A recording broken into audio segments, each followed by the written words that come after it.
चला तर आज आपण काल झालेल्या पुणे ग्रामीणचं पेपर विश्लेषण करूया. तर बघा इथे काय दिलंय, एक पुस्तकाचा 3/5 भाग आणि 15 पाने वाचल्यानंतर 125 पाने वाचायची शिल्लक राहतात. तर त्या पुस्तकाला एकूण पानं किती? तर बघा हा एक भाग झाला, ठीक आहे. ह्या एका भागात तुम्हाला काय वजा करायचं आहे? 3/5 भाग त्याने वाचलाय म्हणजे 3/5 भाग वजा करायचा. आणि अजून काय वाचलंय तर 15 पानं पण वाचलेत आणि अजून 15 पानं ही सुद्धा आपण वजा करूया, ठीक आहे. ही पानं आहेत म्हणून आपण बाहेर लिहिली, ठीक आहे. बरोबर किती राहिले त्याची वाचायची? तर 125 पानं ही वाचण्याची बाकी आहेत, ठीक आहे. तर बघा ही 15 पानं इथे गेल्यावर काय होणार? इथे तर 140 पानं, ठीक आहे. आणि 1 वजा 3/5 किती? 5 × 5 आणि वजा 3 म्हणजे 2/5 हा एवढा भाग बरोबर किती होणार? तर 140 पानं. म्हणजे एक भाग बरोबर किती होणार? तर 140 गुणिले हे 2/5 ह्या साईडला जाणार तेव्हा काय होणार? तर उलटे होणार, 5/2 म्हणजे बे के बे, बे साती 14 आणि हे 0 आणि 7 × 5 = 35 म्हणजे किती? तर 350 पानं ही एक भागा एवढी आहेत, बरोबर आहे. म्हणजे पुस्तकाची टोटल पानं किती झाली? तर 350 पानं. समजलं कसं करायचं? तर बघा हा पार्ट आहे, हा तुमचा भाग आहे म्हणून मी तुम्हाला हा भाग वजा केला, ठीक आहे. ही पानं आहेत म्हणून मी पानं ह्या पानामध्ये जाऊन अधिक केली, ठीक आहे. समजलं? चला आता इथे बघा, इथे काय सांगितलंय? अ हा ब च्या दुप्पट वेगाने काम करतो, ठीक आहे. आणि काय सांगितलंय? क हा अ आणि ब या दोघांच्या एकत्रित कामा इतकं काम करतो, ठीक आहे. पहिल्यांदा तर आपण बघूया पुढे काय दिलं त्यांनी. अ हा एकटा 12 दिवसात काम संपवतो. म्हणजे अ ला काम करायला किती दिवस लागतात? एक काम तर ते 12 दिवसात करतो, ठीक आहे. आणि पहिल्यांदा त्यांनी आपल्याला काय सांगितलेलं? अ हा ब च्या दुप्पट वेगाने काम करतो. दुप्पट वेगाने काम करतो याचं काय? तो वेग आणि वेळ काय असते? वेग हा वेळेच्या व्यस्त प्रमाणात असतो, बरोबर आहे. म्हणजेच काय, तर तुमचा वेग जास्ती असेल तेव्हा तुम्हाला वेळ ही कमी लागणार. म्हणजेच ब बरोबर काय येणार? तर ब किती दिवसात काम संपवेल? तेच तर 24 दिवसात संपवेल. का? तर अ हा दुप्पट वेगाने काम करतो म्हणून त्याला वेळ ही कमी लागलेली आहे, ठीक आहे. 12 दिवस लागलेले आहेत. आता पुढे, आता क चं आपण नंतर घेऊया, ठीक आहे. आता आपण त्यांचं एक दिवसाचं काम काढूया, अ आणि ब चं, ठीक आहे. तर कसं काढायचं? तर तुम्ही 1/12 हे करू शकता, पण त्यापेक्षा सोपी पद्धत काय असते? तर ह्यांचा दोघांचा एलसीएम घ्यायचा आणि आपलं टोटल काम किती आहे ते मानून घ्यायचं. म्हणजे आपल्याला टोटल काम किती करायचं आहे हे ह्यांच्या एलसीएम वरनं ठरवायचं, ठीक आहे. एलसीएम म्हणजे काय? तर लसावी, ठीक आहे. तर काय येणार यांचं लसावी? तर 24 येणार. आता आपण 24 हे काम ते करतात हे आपण असं मानूया, ठीक आहे. तर अ एका दिवसात किती काम करेल? तर 24/12 म्हणजे किती? तर अ हा 2 एवढं काम एका दिवसात करेल, ठीक आहे. आणि ब ला जर 24 दिवस लागत असतील एक काम संपवायला, तर 24 हे काम नाही, सॉरी, एक दिवसात किती काम करेल ब हा? तर एक काम करेल, बरोबर आहे. 24/24 म्हणजे एक काम करेल. आता एका दिवसाचं क चं काम कसं काढायचं? तर आपल्याला काय सांगितलं? क हा अ आणि ब च्या दोघांच्या एकत्रित कामा इतकं काम करतो, ठीक आहे. म्हणजे दोघांचं एकत्रित काम किती होणार? तर 2+1 म्हणजे 3 एवढं काम हा क करतो, ठीक आहे, एका दिवसामध्ये, ठीक आहे. आता त्यांचं टोटल एका दिवसाचं काम कसं काढायचं? तर ह्यांची बेरीज करायची. म्हणजे टोटल ते तिघ जण एका दिवसात किती काम करतात? काय येणार? 3+2 5 आणि 1 6 म्हणजे ते एका दिवसात 6 काम करतात, ठीक आहे. तर त्यांना 24 काम करायला किती दिवस लागतील? हे आपण मानलेलं काम किती करायला किती दिवस लागतील? काय करायचं? तर हा 6 ने ह्याला भागायचं म्हणजे 6×4 = 24 म्हणजे त्यांना किती दिवस लागतील? तर 4 दिवस लागतील. आहे सोपं? तर आहे. बघा काही डिफिकल्टी वाटत असेल तर परत एकदा रिव्हर्स करून बघा, ठीक आहे. चला आता इथे काय सांगितलंय? ताशी 60 किलोमीटर सरासरी वेगाने जाणारी आगगाडी जर ताशी 75 किलोमीटर प्रति तासाने गेलीस, ती निर्धारित मुक्कामावर 48 मिनिटं लवकर पोहोचते. तर त्या गाडीने एकूण प्रवास किती केला? प्रवास म्हणजे काय? तर डिस्टन्स म्हणजे ती अंतर हे काय करते? तर समानच कापणार आहे, ठीक आहे. एकदा ती जाते 60 किलोमीटर प्रति तासाने, ठीक आहे. आणि नंतर कुठल्या स्पीडने जाते? तर 75 किलोमीटर प्रति तासाने जाते. जेव्हा ती 60 किलोमीटर प्रति तासाने जाते तेव्हा तिला किती वेळ लागतो? तर आपण तो वेळ एक्स मानूया, ठीक आहे. एक्स तास लागतात, ठीक आहे. आणि जेव्हा ती 75 किलोमीटर प्रति तासाने जाते तर तिला किती वेळ लागणार? तर 48 मिनिटं लवकर म्हणजे काय? तर एक्स वजा 48. पण हे मिनिटामध्ये आहेत म्हणून आपण त्याला तासामध्ये करूया म्हणजे काय? तर छेद 60 हे इतके तास लागतात, ठीक आहे. समजलं? आता अंतर हे त्यांचं समान आहे म्हणजे डी बरोबर काय असते? तर स्पीड गुणिले टाइम किंवा वेळ गुणिले वेग, ठीक आहे.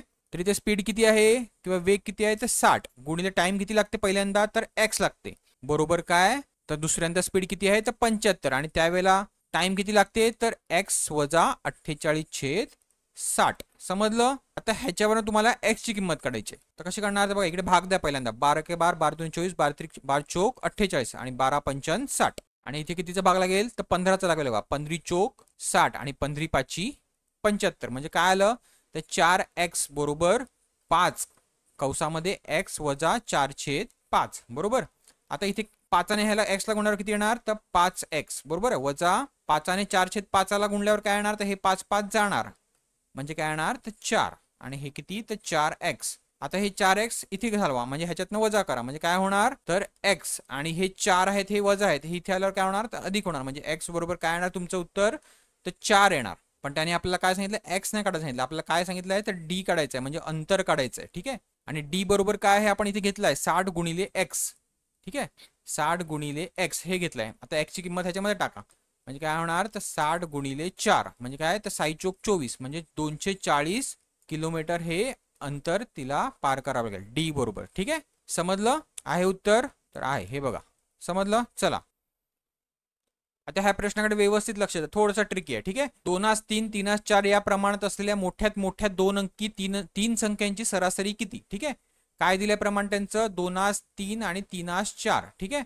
म्हणजे आपण त्या संख्या काय मानायच्या पहिल्यांदा? तर 2x आहे, ही 3x आहे आणि ही 4x आहे. ठीक आहे. आता काय करायचं? तर ह्या 2, 3 आणि 4 ह्यांचा तुम्हाला काय घ्यायचा?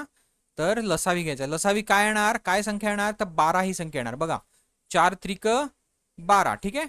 आता लसावी कसा काढतात ते सांगायला लागला नाही पाहिजे तुम्हाला. ह्याचा काय वर्ग असतो? तर 2चा वर्ग हा असतो. ठीक आहे. म्हणून ही 2 मूळ संख्या आणि ही 3 ही मूळ संख्या. ठीक आहे. म्हणजे काय? तर हे 4 होणार आणि हे 3 होणार म्हणजे काय? 4 त्रिक 12. 12 हा तुमचा लसावी आला. ठीक आहे. आता 2 अंकी मोठ्यात मोठी संख्या. 2 अंकी मोठ्यात मोठी संख्या कुठली असते? तर 99 असते जास्तीत जास्त. ठीक आहे. आता 12च्या पाड्यामध्ये 100च्या जवळची संख्या कुठली येते? तर 12 8 96. 96. 12 9 किती असते? तर अष्टोदर्श असते बरोबर आहे. म्हणजे 108 ती 100च्या वरती जाईल किंवा ती 99च्या वरती जाईल. म्हणजे मोठ्यात मोठी 2 अंकी संख्या कुठली आली 12च्या पाड्यामध्ये त्यांच्या लसावीमध्ये? तर 96 आहे. ठीक आहे. याचा अर्थ काय झाला? तर 4x बरोबर तुमची 96 आहे. ही मोठ्यात मोठी संख्या आहे ना 4. म्हणजेच काय? तर 4x बरोबर 96. तर x बरोबर किती? तर 96/4.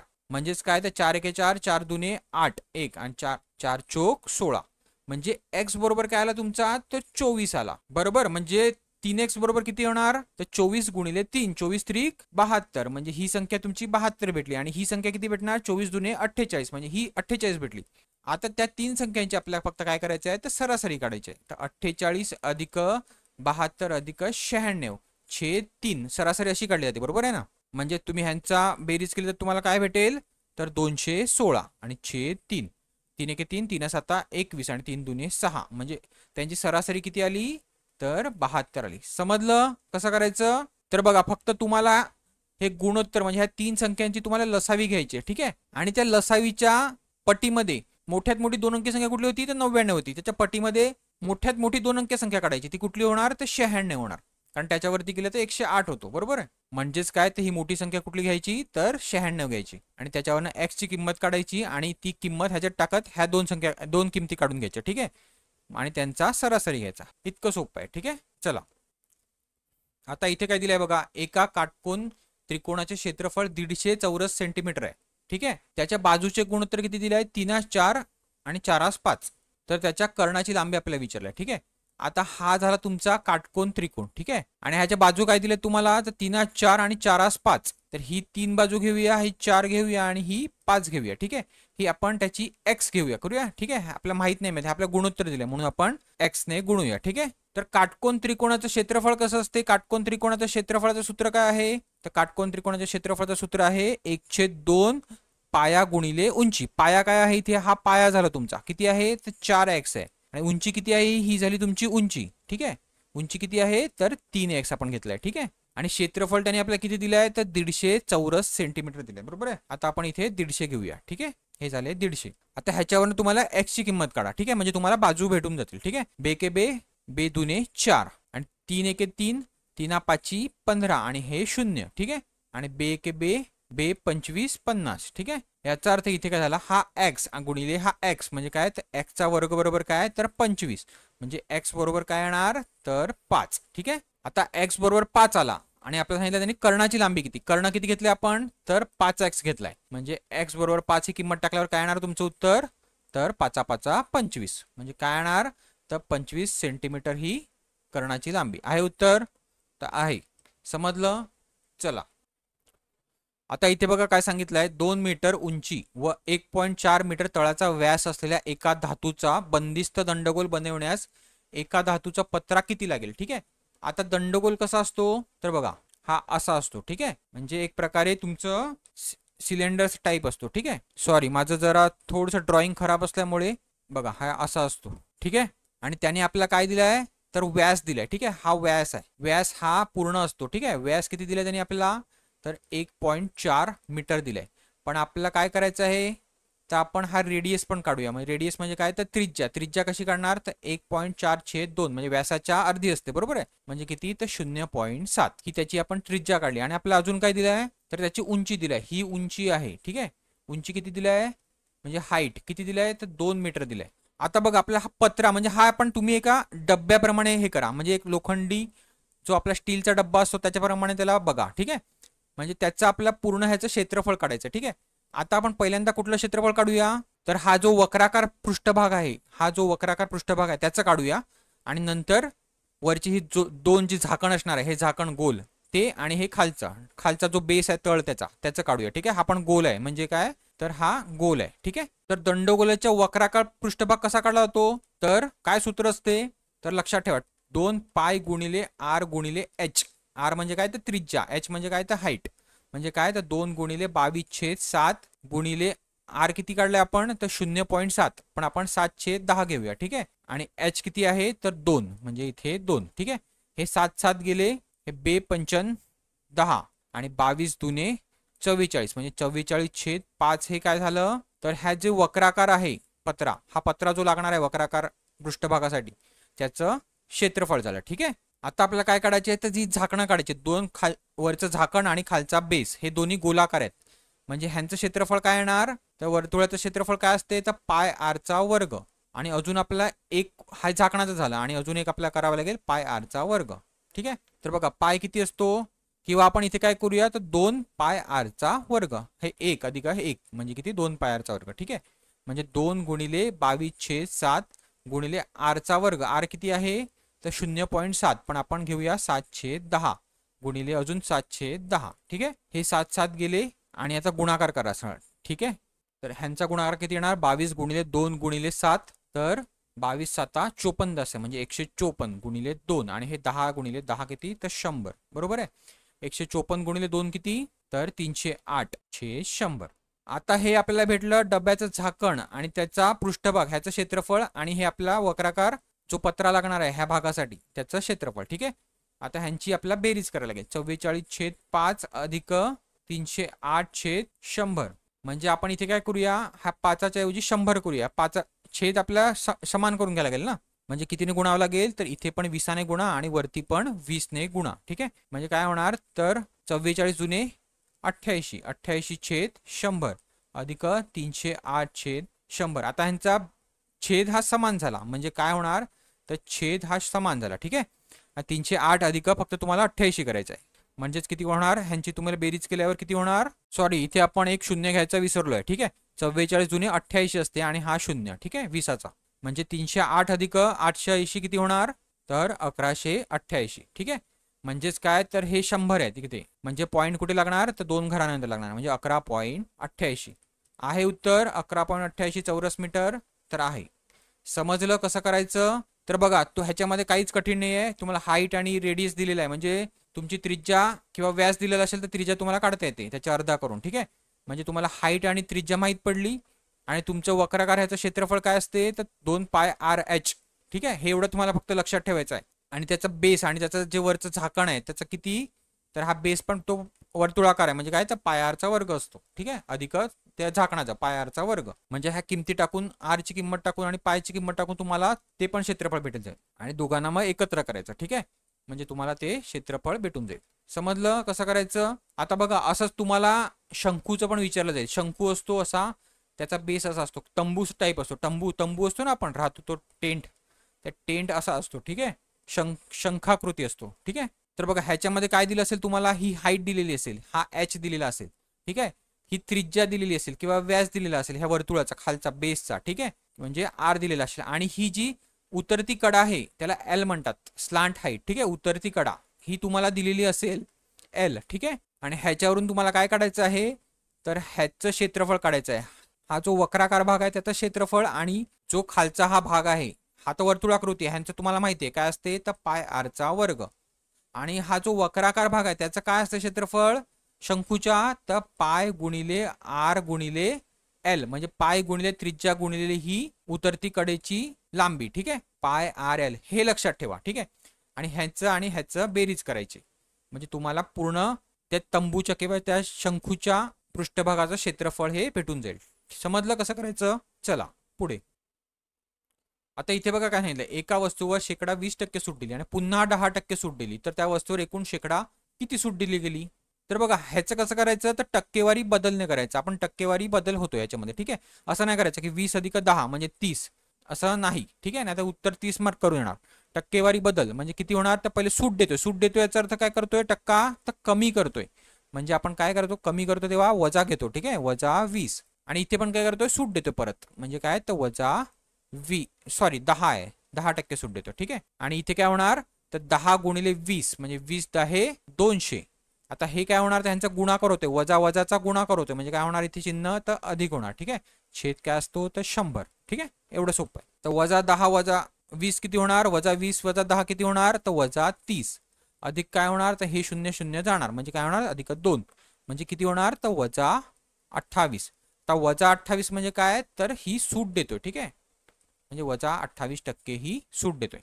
आहे ते उत्तर, तर बघा हे 28%, आणि त्याने काय विचारायला सांगितलं, ते सूट देतोय, म्हणजे सूट देतोय. कधी कधी काय असते, तर इथे अधिक चिन्ह दिलेलं असते, आता हे अधिक 28 दिलं असेल आणि वजा 28 दिलं असेल, मग तुम्हाला कन्फ्यूज केलं जाईल, की मग तुम्हाला कन्फ्यूज होईल की 28% लिहायचं का वजा 28% लिहायचं, तर हे वजा 28, ठीक आहे, किंवा मग सूट असं लिहिलं जाते, सूट आणि नफा, किंवा इथे सूटच्या ऐवजी काय असते, तर तोटा असू शकतो किंवा नफा असू शकतो, असे शब्द वापरले जातात, ठीक आहे, तुम्हाला त्याच्यामधलं करता आलं पाहिजे, ठीक आहे, समजलं. चला आता इथे काय सांगितलं, पाण्याने पूर्ण भरलेल्या बादलीचे वजन 18 किलो आहे, म्हणजेच काय, तर पाण्यासाठी आपण पी वापरू, ठीक आहे, पाणी अधिक बादलीचं वजन आपण बी वापरू, ठीक आहे, हे किती वजन आहे, तर 18 किलो आहे, ठीक आहे. पुढे काय त्याने सांगितलं, पाण्याने अर्ध्या भरलेल्या त्याच बादलीचं वजन 10 किलो आहे. आता त्याने अर्ध्या भरलेल्या बादलीचं वजन सांगितलंय 10 किलो आहे, बरोबर आहे, 10 किलो आहे. अर्धी भरलेली बादली म्हणजे त्याच्यामध्ये पाणी किती असणार, तर अर्ध असणार, ह्याच्या अर्ध म्हणजे किती 0.5 पी, ठीक आहे, अधिक बादलीचं वजन तर काय कमी होणार आहे का, पाणी जरी कमी केलं तरी बादलीचं वजन तेवढंच राहणार आहे, म्हणजे अधिक बी, हे टोटल वजन किती दिले त्याने आपल्याला, तर 10 दिले, समजलं. आता ह्याच्यावरनं तुम्ही पी काढा किंवा बी काढा, किंवा म्हणजे पाण्याचं वजन काढा किंवा बादलीचं वजन काढा, ठीक आहे, तुम्हाला काय काढायचं आहे, तर बादलीचं वजन काढायचं. पहिल्यांदा आपण इथे आपल्याला बी सोपं आहे, कारण का तिथे वजा बाकी पी ची सोपं आहे, म्हणजे इथे वजा केलं तर हा बी बी जाईल, आणि पी वजा 0.5 पी म्हणजे किती येणार, तर 0.5 पी, बरोबर काय, 18 वजा 10 किती, तर 8, म्हणजेच काय, तर इथे काय असतो, पी हा काय आहे 0.5 म्हणजे काय, तर अर्धा असतो ना, म्हणजे काय, तर इथे छेद 2 असणार, म्हणजे हा 2 इथे जाऊन काय होणार, तर 8 2 16, म्हणजे पी बरोबर काय आलं, तर 16 आला, आणि पी ची किंमत तुम्ही ह्या समीकरणामध्ये टाका, म्हणजे पी इथे 16 टाकल्यावर काय होणार, हे 16 इथे जाऊन वजा होणार, म्हणजे बी बरोबर काय येणार तुमचं, तर 2, म्हणजे बादलीचं वजन किती आहे, तर 2 किलो आहे. समजलं कसं करायचं, आहे उत्तर तर आहे. चला आता इथे बघा, इथे तुम्हाला एक संख्या मला दिली आहे आणि ती एका संख्येने वाढत वाढत जाते, ठीक आहे. त्याने पुढे काय, ह्या मालिकेत क्रमाने येणारी 40वी संख्या कुठली, 40वी संख्या कुठली, ठीक आहे, म्हणजे आपल्याला त्यांनी काय दिलंय, तर एन दिलंय, एन किती आहे, तर 40 आहे, आणि त्या संख्या कितीने वाढत जात आहेत, तर 4 4 ने अधिक होत जाते, बघा 4 4 ने वाढत आहेत, 3 न 4 7, 7 न 4 11, म्हणजे 4 4 ने वाढते, म्हणजे डी काय आहे तुमच्या इथे, तर 4 आहे. आणि आपलं सूत्र काय असते, जर तुम्हाला 40वी संख्या काढायची आहे, तर ए ए म्हणजे काय, तर ही पहिली संख्या, बरोबर आहे, अधिक एन वजा 1 गुणिले डी, ठीक आहे. आता पहिली संख्या कुठली आहे, तर 3 आहे, ठीक आहे, अधिक एन काय आपण घेतलाय, एन काय दिले आपल्याला त्यांनी 40, ठीक आहे, 40 वजा 1, आणि डी काय आहे, तर 4 आहे, म्हणजे इथे 4, म्हणजेच काय, तर 3 अधिक 39 गुणिले 4, म्हणजेच काय, तर 3 अधिक 156, आणि 156 अधिक 3 किती, तर 159. समजलं 40वी संख्या कशी काढली आपण, तर चला पुढे. आता इथे बघा, इथे पण सेम तसाच एक प्रश्न आहे. एका रानात पहिल्या रांगेमध्ये 24 झाड आहेत, म्हणजे ही जी पहिली रांग आहे ह्याच्यामध्ये किती झाडं आहेत, तर 24 आहेत. दुसऱ्या रांगेमध्ये किती दिलेत त्यांनी आपल्याला, 27 झाड आहेत. ठीक आहे. तिसऱ्या रांगेमध्ये किती आहेत, तर 30 आहेत. म्हणजे किती कितीने वाढत जाते रांगेमधले, तर 3 ने वाढत जाते. ठीक आहे. 24 न अधिक 3 27, 27 अधिक 3 30. तसंच आपल्या त्यांनी सांगितलं टोटल किती रांगा आहेत, तर 30 आहेत. ठीक आहे. 30. तर एकूण झाडं किती असं आपल्याला त्यांनी सांगितलं. ठीक आहे. म्हणजेच काय, तर आपल्याला ह्यांची बेरीज करायची आहे. ठीक आहे. कितपर्यंत बेरीज करायची आहे, तर 30व्या रांगेपर्यंत. ठीक आहे. म्हणजे एन आपल्याला दिलेला आहे त्यांनी, हा एन आहे. ठीक आहे. रांग 30 आहेत. ठीक आहे. म्हणजे एन आपल्याला समजला. आता हा 3 ने वाढतोय, म्हणजे डी पण माहिती आहे तुम्हाला. डी किती आहे, तर 3 आहे. तर आपल्याला ह्यांची बेरीज करायची असेल तर काय सूत्र असते, सम बरोबर किंवा बेरीज बरोबर काय असते, तर n/2 आणि कंसामध्ये काय, तर पहिली संख्या अधिक शेवटची संख्या म्हणजे लास्टची संख्या. ठीक आहे. आता पहिली संख्या तर आपल्याला माहित पडली किती आहे, पहिल्या रांगेमध्ये 24 आहेत. पण शेवटची संख्या माहिती आहे का, तिसव्या लाईनीमध्ये किती झाड आहेत आपल्याला माहिती आहे का, नाही.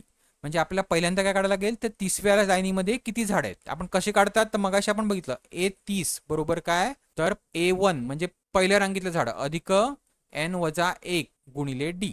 पहिल्या रांगेत झाड किती आहेत, तर 24 आहेत. अधिक एन किती आहे, टोटल किती रांगा आहेत, तर 30 आहेत. 30-1 आणि डी किती आहे, तर 3 आहे. 3 ने वाढत आहे. बरोबर आहे. म्हणजेच काय, तर 24 अधिक 30-1 किती, 29 गुणिले 3. आता हा तुम्ही गुणाकार करा, तुम्हाला भेटेल 111. म्हणजे तिसव्या लाईनीत किती झाडं असणार आहेत, तर 111 ही झाडं असणार आहेत. ठीक आहे. म्हणजे आपल्या शेवटच्या लाईनीतली पण झाडं भेटली 111. आणि पहिल्या लाईनीत किती काढल्यात आपण, तर 24 आहेत. ठीक आहे. आणि एन बरोबर काय, म्हणजे टोटल लाईनी किती आहेत, तर 30 आहेत. 30/2 बरोबर. आता त्यांची बेरीज आपल्याला भेटून जाईल. ठीक आहे. म्हणजे 2 15 30 आणि 24 अधिक 111 किती, तर 135 गुणिले हे 15. ठीक आहे. 15 गुणिले 135 बरोबर किती येणार तुमचं उत्तर, तुम्ही गुणाकार केला तुम्हाला भेटेल 2025. ठीक आहे उत्तर 2025 तर आहे. आता हे करून बघा गुणाकार, तुम्हाला 2025 भेटेल. ठीक आहे. समजलं. चला, आता इथे सांगितलंय एका व्यक्तीचे वय त्याच्या मुलाच्या वयापेक्षा 24 ने जास्त आहे. म्हणजे जर आपण सन म्हणजे मुलगा, मुलाचं वय जर आपण एक्स पकडलं, तर फादर म्हणजे वडील, त्यांचं वय किती आहे, 24 ने जास्त आहे. म्हणजे एक्स अधिक 24. पुढे सांगितलंय 2 वर्षानंतर त्यांचे वय मुलाच्या वयाच्या दुप्पट होते. म्हणजे आपण 2 वर्षात दोघांमध्ये पण अधिक करूया, एक्स अधिक 2. आणि इथे काय होणार, एक्स अधिक 24 अधिक 2 किती, तर 26. म्हणजे 2 वर्षानंतर त्यांची वय हे झाली. ठीक आहे. ही कधी कुठल्या वर्षानंतर, तर 2 वर्षानंतर. काय सांगितलंय, तर मुलाच्या वयाच्या दुप्पट होते. ठीक आहे. म्हणजे मुलाचं वय काय आहे, तर एक्स अधिक 2 ह्याच्या दुप्पट होते. कोणाचं वय, तर वडिलांचं वय किती आहे, तर एक्स अधिक 26. ते किती होते, दुप्पट होते ह्या मुलाच्या वयाच्या. तर त्या मुलाचे आजचे वय किती, मुलाचं काय घेतलंय वय आपण, एक्स घेतलंय. म्हणजे तुम्हाला एक्सची किंमत फक्त काढायची. ठीक आहे. म्हणजे इथे काय होणार, तर 2x अधिक 4. इथे काय होणार, एक्स अधिक 26. आता हे 2x मधनं हा एक्स इथे गेल्यावर वजा होणार. म्हणजे काय होणार इथे, तर एक्स होणार. आणि हे 4 इथे येऊन ह्याच्यातनं वजा होणार 26 मधनं. म्हणजे काय होणार, तर 22. म्हणजे एक्स बरोबर काय आलं तुमचं उत्तर, तर 22. म्हणजे मुलाचं आजचं वय किती आहे, तर 22. समजलं कसं करायचं. चला, आता इथे व्यवस्थित लक्ष द्या. पी या नळाने एक टाकी भरण्यास 10 तास लागतात. काय दिलं आहे, तर पी ह्या नळाने किती लागतात, तर 10 तास लागतात. ठीक आहे. तसेच क्यू या नळाने ती टाकी रिकामी होण्यास 14 तास वेळ लागतो. क्यू ह्या नळाने किती लागतो, तर 14 तास हा खाली करण्याचा तो, म्हणजे काय, तर वजा चिन्ह घ्यायचं. ठीक आहे. पुढे सांगितलं त्यांनी दोन्ही नळ एकाच वेळी सुरू केले, परंतु 7 तासानंतर नळ क्यू हा बंद केला तर पूर्ण टाकी भरण्यास एकूण किती वेळ लागेल. तर पहिल्यांदा तर आपण काय करायचं, त्या टाकीची किती कॅपॅसिटीची टाकी आहे ती काढूया. ठीक आहे. ती मानायला लागेल आपल्याला किती आहे ती कशी मानायची, तर आपण आधी बघितलंय त्याचं काय करायचं असतो, तर दोघांचा लसावी काढायचा असतो. तर कसा काढतात लसावी, तर बघा ह्याची फोड करा. काय होते, तर 5 गुणिले 2. ह्याची काय होते, तर 7 गुणिले 2. म्हणजे मूळ संख्या कुठल्या कुठल्या त्याच्यामध्ये, तर 2 आहे, 5 आहे आणि 7 आहे. म्हणजे 7 5 35, 35 दुने 70. म्हणजे त्यांचा लसावी किती आला, तर 70 आला. म्हणजे आपण काय करायचं, 70 लिटरची ती टाकीची कॅपॅसिटी असं मानूया. ठीक आहे. तर आता आपण काय काढूया पुढे, तर एका तासामध्ये पी हा नळ किती टाकी भरतोय. ठीक आहे. एका तासामध्ये किती भरतोय, तर 70 ही पुरवठा कॅपॅसिटी. छेद काय करायचं, तर 10 10 7 70. म्हणजे 7 लिटर एवढी टाकी तो काय भरतो, एका तासामध्ये भरतो. ठीक आहे. पी हा नळ. क्यू हा नळ खाली करतोय, तो एका तासामध्ये किती खाली करतोय, तर 14 पंचन 70. 70ला भागायचं 14ने, म्हणजे किती, तर 5 लिटर एवढी टाकी खाली करतोय. इथे वजा घ्या खाली करतोय म्हणून. ठीक आहे. याचा अर्थ काय, तर पी अधिक क्यू करा. म्हणजे ह्यांची ते एका तासामध्ये दोन्ही नळ किती भरतात ते तुम्हाला समजेल. तर पी अधिक क्यू केल्यावर काय होणार, तर 7 अधिक वजा 5 म्हणजे किती, तर 2 लिटर एवढी टाकी एका तासामध्ये पी आणि क्यू नळाकडनं भरली जाते. ठीक आहे, जर एकत्र चालू ठेवले तर. आता ते एकत्र चालू किती वेळ ठेवलेत त्याने सांगितलं आपल्याला, तर 7 तास ठेवायचे. म्हणजे 7 तासामध्ये टाकी किती भरेल, तर 7 दुने 14 म्हणजे 14 लिटर एवढी टाकी 7 तासामध्ये दोन्ही नळ चालू ठेवल्यानंतर भरली जाईल. ठीक आहे, आता टाकीची टोटल कॅपॅसिटी किती होती, 70 होती. 14 त्यांनी 7 तासामध्ये ऑलरेडी भरून टाकली. म्हणजे काय, तर 70 वजा 14 म्हणजे किती टाकी भरायची राहिली ते आपल्याला समजेल. तर किती होणार, 70 वजा 14 तर 56 लिटर टाकी ही अजून भरायची आहे. ठीक आहे, आणि पुढे सांगितलं त्यांनी नळ क्यू बंद केला. म्हणजे आता 7 तासानंतर नळ क्यू हा बंद केला, तर पूर्ण टाकी भरण्यास एकूण किती वेळ लागेल. आता फक्त कुठला नळ चालू राहणार आहे, तर फक्त पी हा नळ चालू राहणार आहे, जो भरतो टाकी. ठीक आहे, आणि तो एका तासाला किती भरतो, तर 7 लिटर भरतो. ठीक आहे, आणि त्याला भरायची किती आहे टाकी, तर 56 लिटर टाकी भरायची आहे. म्हणजे काय करा, 56/7 म्हणजे काय, तर 7 8 56 म्हणजे तो किती टाकी किती तासामध्ये टाकी भरणार पुढची राहिलेली, तर 8 तासामध्ये भरणार. ठीक आहे, पण ती कुठली टाकी, तर पुढची जी राहिलेली आहे ती 56 लिटर. ठीक आहे, आणि त्याने आपल्याला विचारलं पूर्ण टाकी भरण्यास किती वेळ लागेल. म्हणजे हे 8 तास आणि आधी आपल्याला किती तास लागले आहेत, तर हे 7 तास लागले आहेत ना. 7 तास 2 नळ चालू ठेवलेले, म्हणजे 7 अधिक 8 किती, तर 15 तास हे आपल्याला टोटल टाकी भरण्यासाठी वेळ लागेल. समजलं कसं करायचं, थोडंसं ट्रिकी आहे, व्यवस्थित लक्ष द्या. समजलं नसेल तर परत एकदा बघा. ठीक आहे, चला आता इथे बघा, इथे काय सांगितलं, एका पार्टीत 12 लोक एकत्र आल्यानंतर प्रत्येकाशी इतरांशी एकदा हस्तांदोलन केलं. कोणत्याही 2 व्यक्तीचं हस्तांदोलन एकदाच होईल, तर एकूण हस्तांदोलनाची संख्या किती. आता हा प्रश्न बहुतेक करून पेपरमध्ये विचारला गेलाय आणि तुम्हाला माहिती आहे कसा करायचा आहे. काय करतात मुलं, तर 12 गुणिले त्याच्या आधीची संख्या कुठली, तर 11 ह्याचा गुणाकार आणि छेद 2 बेसक 12 आणि 11 सहक 66 म्हणजे तुमचं उत्तर किती वेळा होणार, तर 66 वेळा हस्तांदोलन करणार. ठीक आहे, तर ह्याचं सूत्र काय असते, ऍक्च्युअल मध्ये सूत्र काय असते, तर एन आणि कौसामध्ये एन वजा 1/2. हे मी का सांगितलं तुम्हाला सूत्र, तर समजा तुम्हाला असं दिलं असेल, हे 12 लोक दिलत नसते, तुम्हाला सांगितलं असेल की 66 वेळा हस्तांदोलन होते, तर किती लोक असणार असं विचारलं, तर काय करायचं, तर इथे 66 टाकायचे आणि तुम्हाला एन ची किंमत काढायची. समजलं, म्हणून हे सूत्र तुम्हाला सांगितलं. आता बाकीचे टीचर तुम्ही बाकी ठिकाणी बघत असेल, तुम्हाला फक्त एवढं सांगतील, ही ट्रिक आहे की 12 गुणिले 11 करा, त्याच्या आधीची संख्या घ्या, छेद 2 करा, म्हणजे तुम्हाला उत्तर भेटेल. पण बघा, एक प्रश्न एका पेपरमध्ये मी असा बघितला होता, ज्याचं आपण विश्लेषण घेतलेलं आहे, तुम्ही माझे मागचे पेपर बघा, की त्यांनी आपल्याला हस्तांदोलन दिलेली, की हस्तांदोलन एवढी एवढी हस्तांदोलन आहेत, तर टोटल लोक किती असणार. तर बघा, हे सूत्र लक्षात ठेवा, व्यवस्थित लक्षात ठेवा. समजलं, चला आता हे बघा, संभाव्यता किंवा प्रोबॅबिलिटीचं गणित आहे. ठीक आहे, एका पिशवीमध्ये 8 लाल बॉल आहेत, किती आहेत, तर 8 आहेत रेड. ठीक आहे, ब्ल्यू किती आहेत, तर 7 आहेत आणि 6 किती आहेत, तर ग्रीन आहेत. ठीक आहे, सॉरी 6. त्याने त्यापैकी कोणताही एक चेंडू बाहेर काढला असता, तो चेंडू लाल किंवा हिरवा नसण्याची संभाव्यता किती. आता हे व्यवस्थित प्रश्न वाचायचा, नसण्याची म्हणजे कधी नसणार आहे, रेड आणि ब्ल्यू. जर आपण हे एकत्र केले, टोटल किती होणार आहे एकत्र केल्यावर, 7×21 म्हणजे 21 बॉल आहेत एका पिशवीमध्ये. ठीक आहे, तर त्याच्यामधनं आपण लाल किंवा हिरवा नसण्याची संभाव्यता किती आहे, तर किती वेळा होणार, तर ग्रीन हा किती वेळा दिलाय, तर 6 वेळा दिलाय. ठीक आहे, सॉरी त्यांनी आपल्याला रेड आणि ग्रीन सांगितलंय, म्हणजे ब्ल्यू किती वेळा दिलाय, तर 7 वेळा दिलाय. म्हणजे संभाव्यता किती किती वेळा काढू शकतो आपण, तो 7 वेळाच काढू शकतो ना, 7 वेळा तो नसण्याची संभाव्यता आहे. आणि टोटल किती आहे संभाव्यता, तर 21 आहे. आणि नसण्याची संभाव्यता किती आहे, तर 7 आहे. म्हणजे काय, तर 7/21 ही टोटल संभाव्यता आहे. म्हणजे काय होणार, 7×1 7 7×21 म्हणजे काय उत्तर येणार तुमचं, तर 1/3 आहे उत्तर. तर आहे, म्हणजे तुम्हाला काय करायचं, टोटल संभाव्यता काढायची. टोटल संभाव्यता म्हणजे किती, तर टोटल बॉल हे 21 आहेत. 21 मधले लाल आणि हिरवा नसण्याची संभाव्यता किती असणार, तर ब्ल्यू काढणार, तेव्हा तुम्हाला ते नसणार आहे. ठीक आहे, म्हणजे 7 हे बॉल काढणार तेव्हा. समजलं, चला आता हे बघा, हे सोपंच आहे. काय सूत्र असतं तुमचं सरळ व्याज काढण्याचं किंवा SI काढण्याचं, तर मुद्दल गुणिले दर गुणिले काळ. मुद्दल किती आहे, तर 6/450 गुणिले दर किती दिलाय, तर 5% गुणिले वर्ष किती आहे, ते 4/100. सोपंच आहे बघा, हा शून्य गेला, हा शून्य, 5 दुने 10 आणि 2 दुने 4, 645 गुणिले 2 किती, तर 1290 आहे उत्तर आहे. चला आता बघा, अशा प्रश्नांमध्ये बघा, ज्याने माझे संख्येचे प्रकार हा टॉपिक मी जो शिकवलाय तो बघितला असेल, त्यांना असे प्रश्न जमतील. ठीक आहे, तर बघा, असे 2 प्रश्न विचारलेत, पुढचा पण असाच प्रश्न आहे. ठीक आहे, तर ज्याने तो माझा व्हिडिओ बघितला नसेल त्याने इथे मी आय बटन देतो, त्या आय बटन मध्ये जाऊन क्लिक करून बघा. ठीक आहे, तर बघा इथे काय दिलंय, तर प्रत्येक मूळ संख्या ही नैसर्गिक मूळ संख्या असते. तर मूळ संख्या ही नैसर्गिकच असते. ठीक आहे, म्हणजे हे विधान बरोबर आहे. ठीक आहे, पुढे ना प्रत्येक परिमेय संख्या ही वास्तव संख्या असते म्हणजे रिअल नंबर असते. तर प्रत्येक परिमेय संख्या ही रिअल नंबर असते. पुढे सांगितलं कोणत्याही दोन मूळ संख्याची बेरीज नेहमी समसंख्याच असते. तर बघा तुम्ही ह्या दोन मूळ संख्या घेतल्या 3 आणि 7 ही मूळ संख्या घेतली तर किती येते तर 10 येते. ठीक आहे बेरीज. पुढे 7 आणि 11 घ्या त्यांची बेरीज किती येते तर 18 येते म्हणजे समसंख्या येते. पण अशी एक मूळ संख्या आहे म्हणजे कुठली तर 2. ठीक आहे ही सममूळ संख्या आहे. ठीक आहे ह्याच्यामध्ये जर तुम्ही 7 किंवा 3 किंवा 11 कुठलीही मूळ संख्या ऍड करा समजा 7 करा तर काय ते तर 9 येते उत्तर म्हणजे काय ते तर विषम संख्या येते. याचा अर्थ चुकीचा कुठला ऑप्शन आहे तर हा ऑप्शन आहे. ठीक आहे तर नेहमी लक्षात ठेवा 2 ही लहानात लहान सम मूळ संख्या आहे. ठीक आहे समजलं. पुढे सांगितलं जोडमूळ संख्याचा मसावी 1 असतो.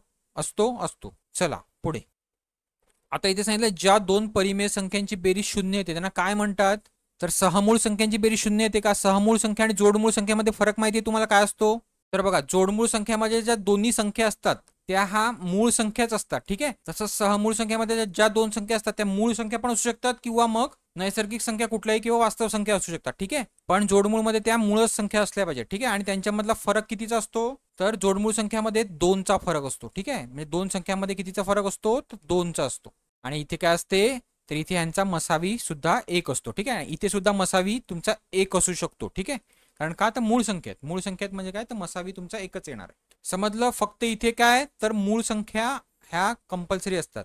इथे काय सहमूळ मध्ये तर कुठल्याही नैसर्गिक संख्या असू शकतात फक्त त्यांचा मसावी हा 1 असला पाहिजे. ठीक आहे समजलं. आणि संयुक्त संख्या कुठल्या तर ज्या संख्येला ती संख्या आणि 1 ह्या संख्येपेक्षा अधिक संख्येने भाग जातो. ठीक आहे म्हणजेच कुठे आता समजा 12 आहे 12 म्हणजे काय तर 12ला कशाने भाग जातो तर 12ने पण जातो 1ने पण जातो आणि 4ने पण जातो 3ने पण जातो. म्हणजे काय तर एकापेक्षा 12 स्वतः ही संख्या आणि 1 ह्याच्यापेक्षा जास्त संख्येने भाग जातो. मूळ संख्या कशी असते तर मूळ संख्येला काय तर फक्त त्याच संख्येने भाग जातो म्हणजे 11ला कुठल्या त्याच संख्येने भाग जातोय आणि 1ने भाग जातो म्हणजे ही तुमची झाली संयुक्त संख्या. ठीक आहे आणि विरुद्ध संख्या म्हणजे कुठल्या तर 1 असेल आणि ही -1 म्हणजे ह्या एकमेकाच्या विरुद्ध आहेत. ठीक आहे तर कुठल्या दोन परिमेय संख्यांची बेरीज 0 येणार तर ज्या विरुद्ध संख्या असणार त्यांच्या. ठीक आहे समजलं.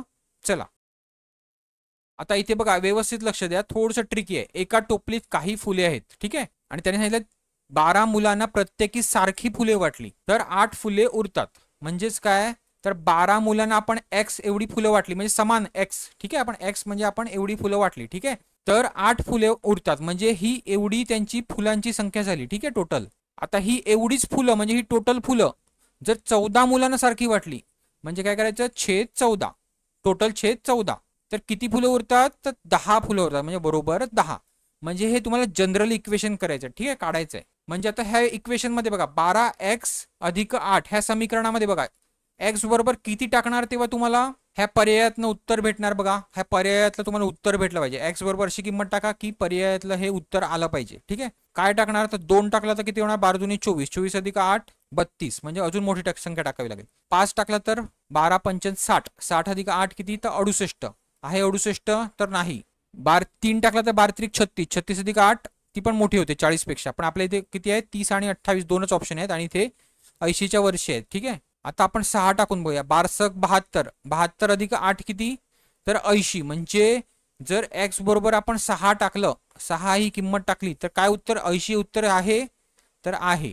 आणि x बरोबर जर 6 टाकलं तर इथे किती होणार 12 72 अधिक 8 80 म्हणजे काय तर 80/14 14ने 80ला भागल्यावर 10 बाकी राहते का बघा तर 14 पंचन 70 आणि वरचे आलेले 10 14 पंचन 70 14 सक 84 असते म्हणजे ते 80 पेक्षा मोठं आहे म्हणजे किती बाकी राहते तर 10 ही बाकी राहते म्हणजे आपलं पूर्ण हे समीकरण बरोबर येते. ठीक आहे याचा अर्थ x बरोबर आपल्याला काय घ्यावं लागेल तर 6 घ्यावं लागेल आणि 6 टाकल्यावर काय उत्तर भेटणार तुम्हाला तर 80 भेटणार. बघा 7 टाकला तर तुम्हाला काय भेटते 12 7 84 आणि 12 7 84 आणि अधिक 8 किती होणार तर 90 होणार म्हणजे ती अजून 80 84 पेक्षा पण मोठी संख्या होऊन जाते. म्हणजे तुम्ही फक्त जर 6 टाकलं तरच आपल्याला उत्तर 80 हे भेटते. ठीक आहे आणि ते 80ला 14ने भागल्यावर 10 ही बाकी भेटते म्हणजे हे सुद्धा आपलं सॅटिस्फाय होते. याचा अर्थ उत्तर काय असणार तुमचं तर 80 असणार. समजलं कसं करायचं. चला इथे बघा काय सांगितलंय 60 दिवसात संपणारे काम 36 दिवसात पूर्ण करायचे असल्यास मजुरांची संख्या पूर्वीच्या संख्येच्या किती पट करावी. आता समजा एक मजूर असेल ठीक आहे तो 60 दिवसात काम संपवतो. ठीक आहे तर तेच काम 36 दिवसात संपवण्यासाठी किती मजूर लागतील असं विचारलं त्याने. ठीक आहे म्हणजेच काय होणार तर x बरोबर हे 60/36 होणार. 6 6 36, 6 10 60, बेत्रिक 6 आणि बेपंचन 10. म्हणजे किती लागणार? तर पहिले 1 लागायचे आणि आता किती लागणार? त्याच्या 5/3 पट एवढे मजूर लागणार. समजलं कसं काढायचं? चला आता इथे सांगितलं एका त्रिकोणाच्या दोन बाह्यकोनाची मापे अनुक्रमे 60 व 130 अंश आहेत. तर बाह्यकोन काय असतो त्रिकोणाचा? तर समजा हा त्रिकोण आहे, ठीक आहे, हा त्याचा मधला कोण आहे आणि हा काय कोण असतो? तर हा बाह्य कोन असतो. ठीक आहे, समजलं, हा बाह्य कोन असतो. तर बघा पहिले त्यांनी सांगितलंय बाह्य कोनाचं माप किती दिलंय? 60 आणि 130 आहे. तर 130 येण्यासाठी काय असला पाहिजे कोन? तर हा 130 असणार. ठीक आहे, आणि मधला कोन किती असणार? तर 180 वजा 30 म्हणजे किती? तर 50 डिग्री असणार. ठीक आहे, आता ही बाजू कशी काढणार? ही आता 50 तुम्हाला भेटला. हा बाहेरचा कोन किती दिलाय त्यांनी? तर 60 दिलाय. ठीक आहे, याचा अर्थ बाह्य कोन कसा काढतात आपण? तर हा बाहेरचा कोन, त्रिकोणाच्या बाहेरचा कोन हा किती येणार? तर 60 येणार. आणि मधला कोन किती येणार? हा कोन तर 180 वजा 60 म्हणजे 120 डिग्री. ठीक आहे, म्हणजे हा तुमचा त्रिकोण आहे असा. ठीक आहे, समजलं, हा असा तुमचा त्रिकोण आहे, हा 50 डिग्री असणार. ठीक आहे, म्हणजे हा कुठला कोन झाला? हा 120 डिग्रीचा कोन आहे, सगळ्यात मोठा कोन करतो. ठीक आहे, म्हणजे कुठला कोन झाला हा? तर विशाल कोन असतो. ठीक आहे, हा कोन कुठला असतो? हा असा आपला आलाय तो विशाल कोन असतो. लघु कोन म्हणजे कुठला? तर हा तुमचा लघु कोन झाला. ठीक आहे, हा लघु कोन झाला. समभुज त्रिकोण म्हणजे काय? तर तुमच्या तिन्ही बाजू त्याच्या समान असणार. ठीक आहे, आणि काटकोन त्रिकोण म्हणजे काय? तर एक कोन तुमचा 90 डिग्रीचा असणार. समजलं, तर उत्तर काय आहे? तर विशाल कोन त्रिकोण. चला आता इथे काय सांगितलं? एका चौरसाची बाजू 10% वाढली तर त्याचे चौरसाचे क्षेत्रफळ किती टक्क्याने वाढेल? चौरसाच्या क्षेत्रफळाचं सूत्र काय असते? तर बाजूचा वर्ग असतो, बरोबर आहे, आणि त्याची बाजू काय असते? तर ही ए ही त्याची बाजू आहे. ठीक आहे, आता बाजू ही आपण 10% वाढवूया. 10% वाढवायचं म्हणजे काय? तर 1 गुणिले 100 अधिक 10 म्हणजे किती? 110/100. म्हणजे नवीन बाजू काय येणार तुमची? तर हा शून्य गेला, हा शून्य गेला, म्हणजे काय येणार? तर 11a/10 ही तुमची नवीन बाजू झाली. ठीक आहे, आता नवीन क्षेत्रफळ काय येणार? जर ही बाजू झाली तर 11चा वर्ग काय असतो? तर 121 आणि a चा वर्ग छेद काय? तर 10चा वर्ग म्हणजे किती? तर 100. हे झालं चौरसाचं नवीन क्षेत्रफळ. ठीक आहे, म्हणजे क्षेत्रफळ किती टक्क्याने वाढलं बघा? तर 121/100 a चा वर्ग वजा काय होणार?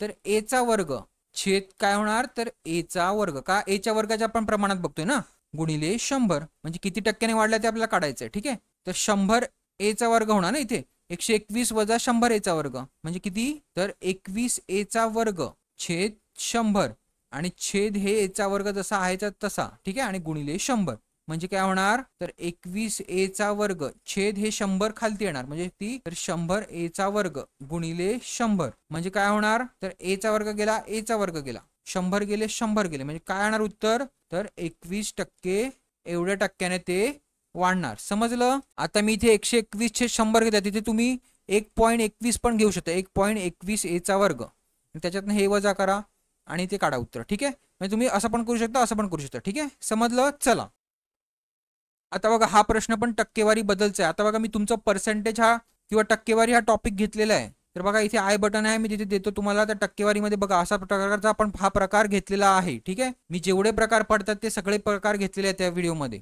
तर बघा नाटकाच्या तिकिटामध्ये किंमत 25% वाढली. वाढली म्हणजे काय? ते वाढ होते टक्क्याने. ठीक आहे, म्हणजेच काय? तर हा अधिक 25 येणार. ठीक आहे, तर खप किती झाला? तर 15% कमी झाला म्हणजे काय होणार? तर वजा 15 येणार. ठीक आहे, कमी होतोय आणि त्यांचा गुणाकार काय येणार? 15 गुणिले 25 म्हणजे वजा 15 गुणिले अधिक 25 म्हणजे काय होणार? तर वजा 25 गुणिले 15 छेद 100. तर काय होणार इथे? तर 25 चोक 100 आणि 4 एके 4, 4 त्रिक 12 आणि 3 उरले, 4 सक 24, 4 सत्ता 28 म्हणजे 3.7. ठीक आहे, 28 आणि पुढचे किती उरले? 2 म्हणजे 4 पंच 20 म्हणजे 3.75 हे तुमचं इथे आलं. ठीक आहे, म्हणजे 25 वजा 15 किती? तर 10. 10 वजा 3.75 म्हणजे किती? तर 6.25. ठीक आहे, हे टक्के आले. आता ही वाढ असणार का घट असणार? आता दोन आहेत बघा उत्तर. 6.25 वाले एक घटवाला आहे आणि एक वाढवाला आहे. तर इथे उत्तर काय असणार? इथे आपलं चिन्ह काय आहे? तर अधिकचं चिन्ह आहे. 10 वजा 3.75 म्हणजे काय? तर अधिक असणार आहे इथे. ठीक आहे, याचा अर्थ काय असणार? तर वाढ असणार. आणि इथे वजा आलं तर काय? तर घट. समजलं?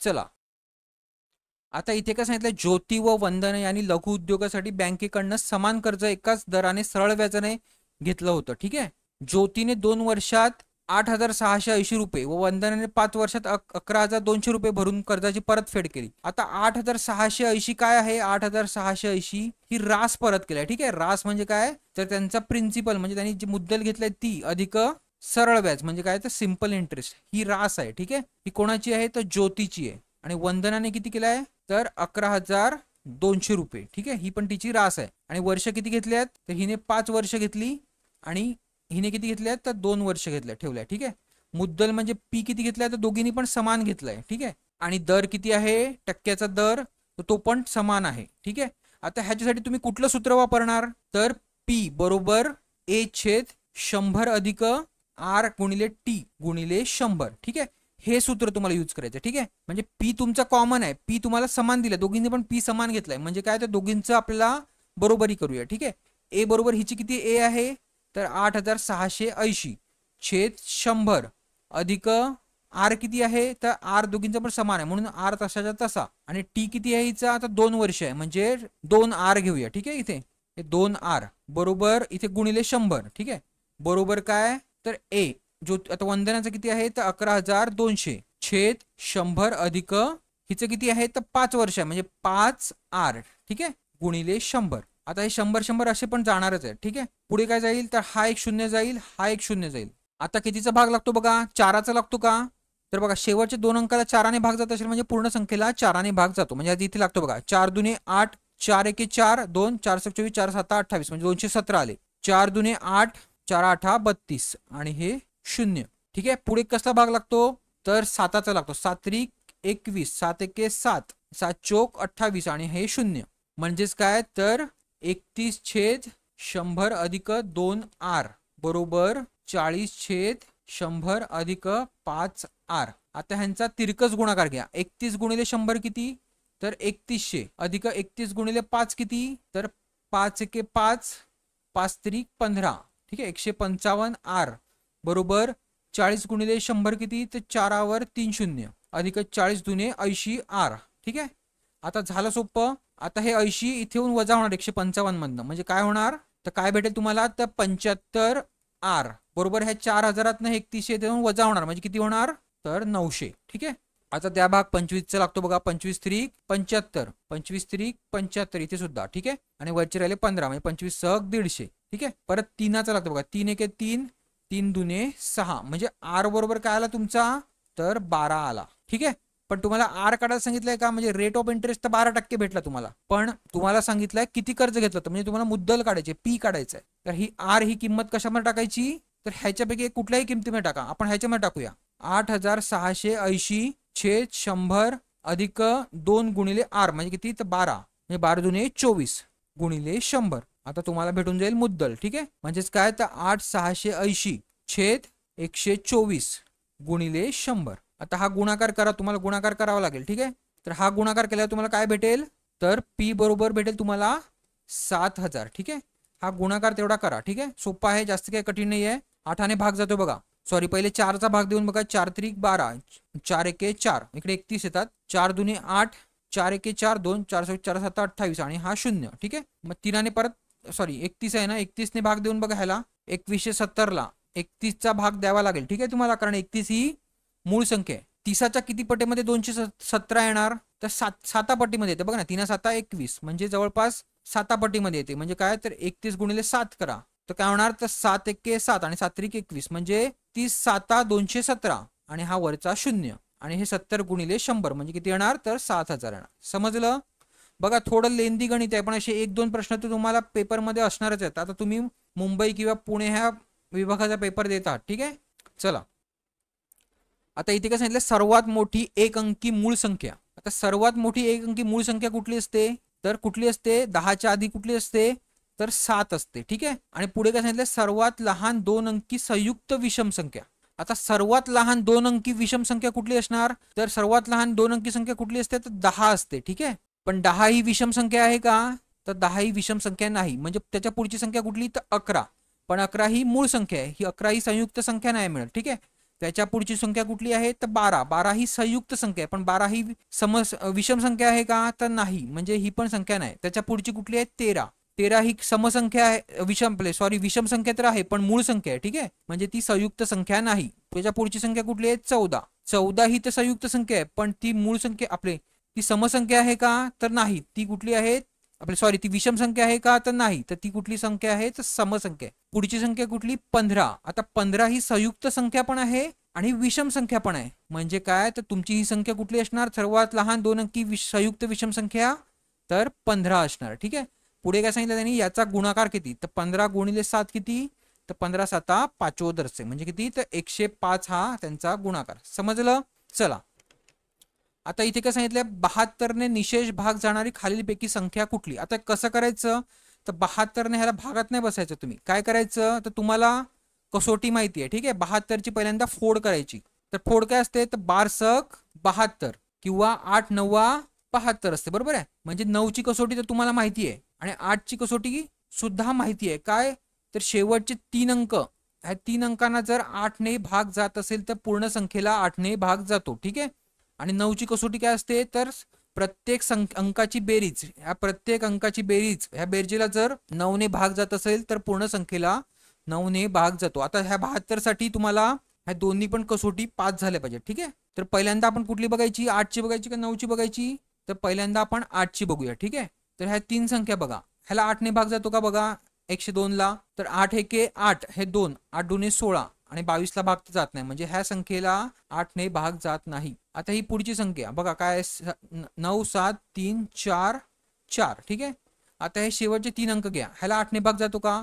तर 8 त्रिक 24, 8 चोक 32, 8 चोक 32, राहिले किती? 2 आणि हे वरचे 24, 8 त्रिक 24, म्हणजे ह्याला जातो 8 ने भाग तर जातो, म्हणजे हे उत्तर असू शकते, ठीक आहे. पुढची संख्या बघा 654 ला 8 ने भाग जातो का?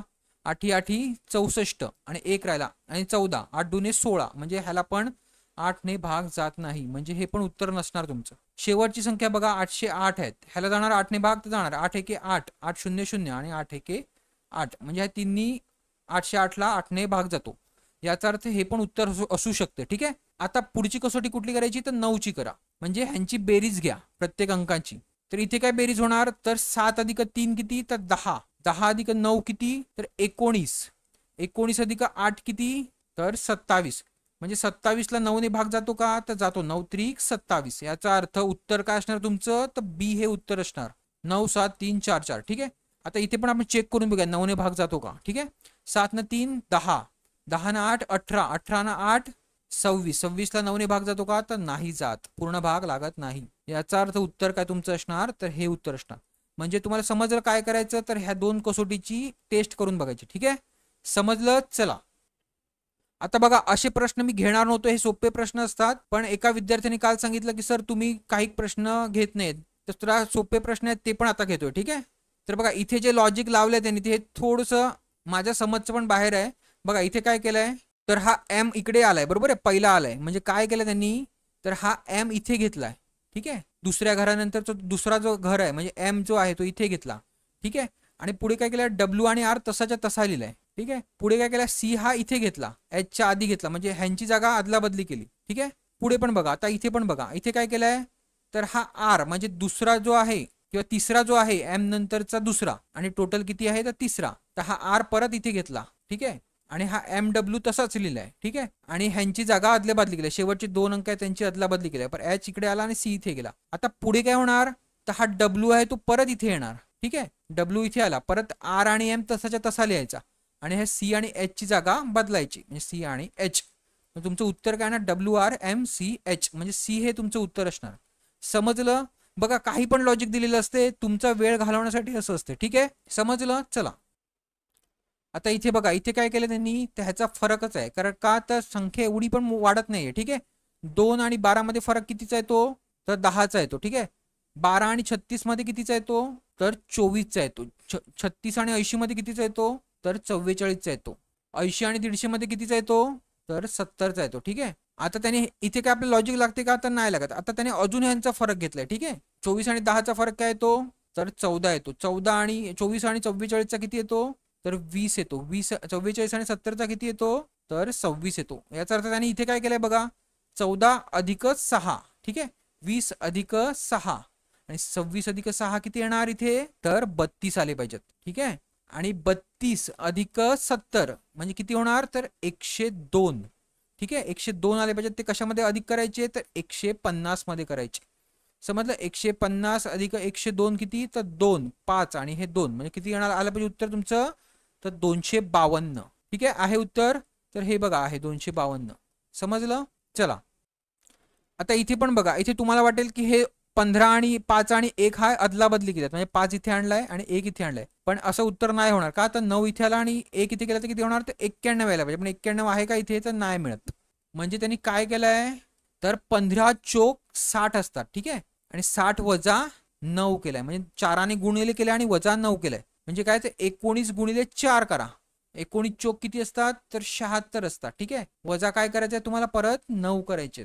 काय उत्तर भेटणार तुम्हाला, तर 67 येणार. ठीक आहे, समजलं. असं काही पण लॉजिक विचारलं जाते. समजलं. चला आता इथे काय दिलंय, सोनालीची मुलगी, म्हणजे ही झाली सोनाली. सोनाली ही मुलगी आहे. ठीक आहे, म्हणून आपण गोल करूया. तिची मुलगी आहे म्हणजे तिला परत गोल करूया. ठीक आहे, ही झाली सोनालीची मुलगी. पुढे काय दिलंय, ही मिहीरचा मुलगा, म्हणजे हा झाला मिहीर. ठीक आहे, हा मुलगा आहे. ठीक आहे, ह्याचा मुलगा म्हणजे हा झाला मिहीरचा मुलगा. त्याचं नाव काय दिलं त्याने, तर सूरज दिलंय, म्हणून आपण इथे एस घेऊया. तर ही सूरजची आत्ते बहीण आहे. म्हणजे कोण, तर ही मुलगी. ठीक आहे, ही आत्ते बहीण आहे. याचा अर्थ काय, तर सूरजचे वडील आहेत, त्यांची सोनाली कोण आहे, तर बहीण आहे. ठीक आहे, म्हणजे सूरजची सोनाली कोण आहे, तर आत्या आहे. ठीक आहे, म्हणून आपण दोघंही सेपरेट ठेवले. ठीक आहे, म्हणजे सूरजला ही आई असणार, ती आपण त्यांचं अधिक करूया. ठीक आहे, हे नवरा बायको आहे. एम म्हणजे कोण, मिहीर आणि ही त्याची बायको. ठीक आहे, त्यांचा मुलगा कोण, सूरज. आणि सोनाली आणि तिचा नवरा ह्याची मुलगी कोण, तर ही जी दिलेली आहे ती. ठीक आहे, पुढे काय सांगितलं त्यांनी, तर सोनाली सूरजच्या आईची कोण, सोनाली ही सूरजच्या आईची कोण, ही आई. ठीक आहे, आणि ही सोनाली कोण लागते, सोनाली सूरजच्या आईची, तर नणन लागते. ठीक आहे, म्हणजे काय, तर नवऱ्याची बहीण. ठीक आहे, म्हणजे काय, तर नणन. समजलं. चला आता इथे काय दिले, 4 व्यक्तींचे 4 वर्षापूर्वीचे सरासरी वय 11 होते. ठीक आहे, म्हणजे 4 वर्षापूर्वी त्यांचं टोटल वय किती होतं, 4 जणांचं जे 4 गुणिले 11 म्हणजे किती होतं, तर 44 वर्ष होतं. ठीक आहे, आताच त्यांचं किती वय असेल, आताच म्हणजे 4 वर्ष पुढे आले ते. ठीक आहे, 4 वर्ष 4 जण पुढे आले म्हणजे किती होले, तर 16 वर्ष याच्यामध्ये अधिक होणार. ठीक आहे, म्हणजे आता तर त्यांचं टोटल वय किती आहे 4 जणांचं, तर 44 अधिक 16 म्हणजे किती, तर 60 वर्ष हे त्यांचं आताचं टोटल वय आहे. ठीक आहे, पुढे काय सांगितलं, 4 वर्षानंतर त्यांच्या वयाचे गुणोत्तर 3 4 4 5 आणि 5 7 या प्रमाणात होईल. म्हणजे 4 वर्ष अजून पुढे जायचं आपला, अधिक 4 गुणिले हे 4 जण आहेत, म्हणजे 4 चोक 16 म्हणजे अजून 16 आपण त्याच्यामध्ये अधिक करायचे, म्हणजे किती, तर 76. हे त्यांचं 4 वर्षानंतरचं टोटल वय आहे. ठीक आहे, नंतर. ठीक आहे, आता ह्या टोटल वयामधलं ह्यांचं गुणोत्तर दिलंय. ठीक आहे, 3 4 4 5 आणि 5 7. आता ह्याच्यामधलं आपल्या मोठ्या व्यक्तीचं वय सांगितलंय, तर मोठ्या व्यक्ती काय होता त्यावेळी 4 वर्षानंतर, तर 7 होता. ठीक आहे, हा 7 वाला मोठा व्यक्ती ना, बरोबर आहे. म्हणजे काय, तर 7/7 अधिक 5 अधिक 4 अधिक 3 किती होणार, 4 न 3 7 7 7 7 7 14 14 न 5 19 म्हणजे 7/19 गुणिले 76. म्हणजे आपलं हे जे मोठ्या व्यक्तीचं वय भेटणार ते कधीचं भेटणार, तर 4 वर्षांनंतरचं भेटणार. म्हणजे 19 चोक 76 7 चोक 28 म्हणजे 4 वर्षानंतरचे जे त्याचं वय किती आहे मोठ्या व्यक्तीचं, तर 28 आहे. ठीक आहे, तर त्याचं आताचं वय किती असणार, तर 4 वर्ष पुढे गेलो आपण, म्हणजे अजून 4 वर्ष मागे जा, म्हणजे त्याचं आताचं वय भेटेल. म्हणजे किती असणार, तर 24 वर्ष असणार. समजलं. चला आता इथे बघा, हे आपण केलेलं आहे. ठीक आहे, तर इथे काय सांगितलं त्यांनी, 56 मीटर लांबीची कापडी पट्टी 60 ठिकाणून कापून समान लांबीचे तुकडे केल्यास एक तुकडा किती मीटर लांबीचा असेल, तर बघा एक असा तुकडा आहे, तर तुम्ही 2 ठिकाणी कापला तर काय भेटणार तुम्हाला, 3 तुकडे भेटतात. ठीक आहे, 1 2 आणि 3 तुकडे भेटणार. जर आपण हा तुकडा 56 मीटर लांबीचा 60 ठिकाणी कापला, याचे तुकडे किती भेटणार तुम्हाला, तर 8 तुकडे भेटणार. म्हणजे ती 56 मीटर जी लांबी आहे ती तुम्हाला 8 भागामध्ये 8ने तुम्हाला त्याला भाग देणार, तेव्हा तुम्हाला काय भेटणार, तर एक तुकडा किती लांबीचा आहे तो भेटणार. 8 7 56 म्हणजे तो किती मीटर लांबीचा आहे, तर 7 मीटर लांबीचा एक तुकडा आहे. ठीक आहे, समजलं. चला आता इथे बघा, इथे तुम्हाला काय काढायचं आहे, तर ठोकळा काढायचा आहे. ठीक आहे, म्हणजे घन काढायचं आहे. तर त्याने काय इथे सांगितलंय, प्रत्येक पृष्ठभागावर एक रंग परंतु भिन्न पृष्ठभागावर भिन्न भिन्न रंग दिलेले आहेत. म्हणजे जो क्यूब आहे किंवा जो ठोकळा आहे त्याच्या प्रत्येक वेगवेगळ्या भागावर कुठले वेगवेगळे रंग आहेत. ठीक आहे, तर निळा व हिरवा यांच्यामध्ये पांढरा रंग आहे. कसं काढायचं, तर हा जर आपण ब्ल्यू घेतला, निळा, व कुठला सांगितला हिरवा म्हणजे हा ग्रीन, यांच्यामध्ये कुठला रंग आहे, तर हा व्हाईट रंग आहे. आपण हा ठोकळा काढतोय. ठीक आहे, थोडंसं आपण व्यवस्थित करूया. हा व्हाईट रंग आहे. ठीक आहे, आणि हा कुठला आहे तर हा ग्रीन आहे. ठीक आहे. पुढे लाल हा रंग वरच्या पृष्ठभागावर आहे. लाल आपण नंतर बघूया. पुढे सांगितलं पांढरा व काळ्या यांच्यामध्ये पिवळा रंग आहे. आता हा झाला पांढरा व अजून कुठला येणार तर काळा म्हणजे ब्लॅक. ठीक आहे. हा ब्लॅक. ह्याच्यामध्ये कुठला रंग आहे तर पिवळा म्हणजे येल्लो रंग आहे. ठीक आहे. आणि लाल जो रंग आहे तो कुठे ठेवणार तुम्ही तो वरती आहे म्हणजे तो तुम्हाला इथे ठेवायला लागणार. ठीक आहे. रेड. याचा अर्थ हे ठोकळ्याचं प्रतिकृती तयार केली आपण. ठीक आहे. आता बघा आता त्याने पुढे काय सांगितलंय पिवळ्या रंगाच्या विरुद्ध दिशेला कुठला रंग असेल तर हा येल्लो झाला. ह्याच्या विरुद्ध दिशेला कुठला असणार तर एक घर सोडून जा म्हणजे कुठला तर व्हाईट आणि रेड म्हणजे रेड असणार. ठीक आहे लाल तर आहे. परत पुढे हिरव्या रंगाच्या विरुद्ध दिशेला कुठला रंग असेल आता हिरवा कुठला आहे तर ग्रीन हा आहे. त्याच्या विरुद्ध दिशेला कुठला आहे तर एक घर सोडून म्हणजे कुठला तर ब्ल्यू म्हणजे कुठला तर निळा. समजलं. चला आता इथे बघा 340 पानांच्या पुस्तकावर पान क्रमांक घालण्यास आता इथे बघा 340 पानांच्या पुस्तकावर पान क्रमांक घालण्यास 3 हा अंक किती वेळा वापरावा लागेल तर बघा 1 ते 100 मध्ये किती असतात अंक 3 किती वेळा येतो 3 किंवा 2 किंवा कुठलाही अंक एक सोडून किती वेळा येतो तर 20 वेळा येतो. ठीक आहे.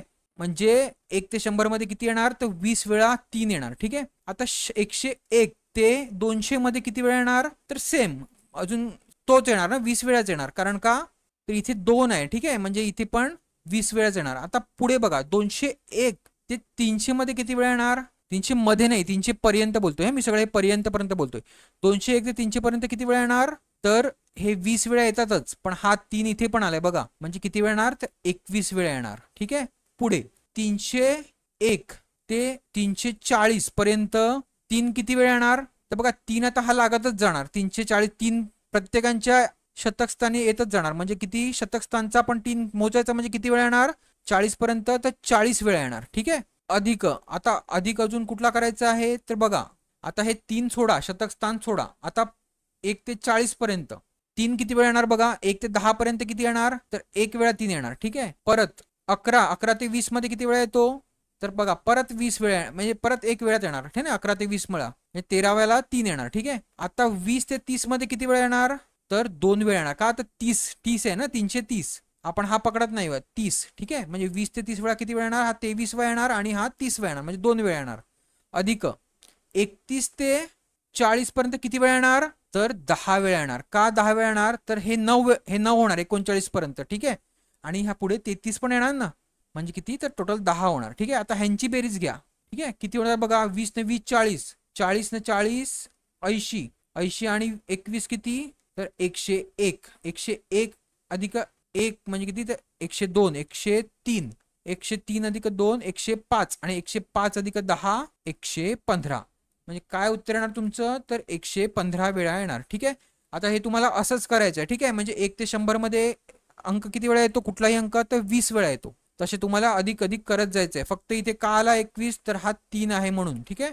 पुढे पण तुम्हाला 3 असेच मोजायचे आहेत. समजलं. चला आता इथे काय दिलं प्रत्येकाला 4 प्रमाणे गोळ्या वाटल्यास एक गोळी उरते. आता टोटल लोक समजा एक्स आहेत. ठीक आहे. आता प्रत्येकाला तुम्ही 4 वाटल्या म्हणजे 4च्या प्रमाणात वाटल्या बरोबर आहे एक्स माणसांना एक्स लोकांना. ठीक आहे. अधिक किती उरते तर एक गोळी उरते. परत सांगितलं त्याच गोळ्या म्हणजे गोळ्या तेवढ्याच आहेत ह्या एवढ्याच गोळ्या आहेत. ठीक आहे. प्रत्येकाला 3 प्रमाणेच वाटल्यात म्हणजे 3x. ठीक आहे. हे एवढं प्रमाण आहे. ठीक आहे.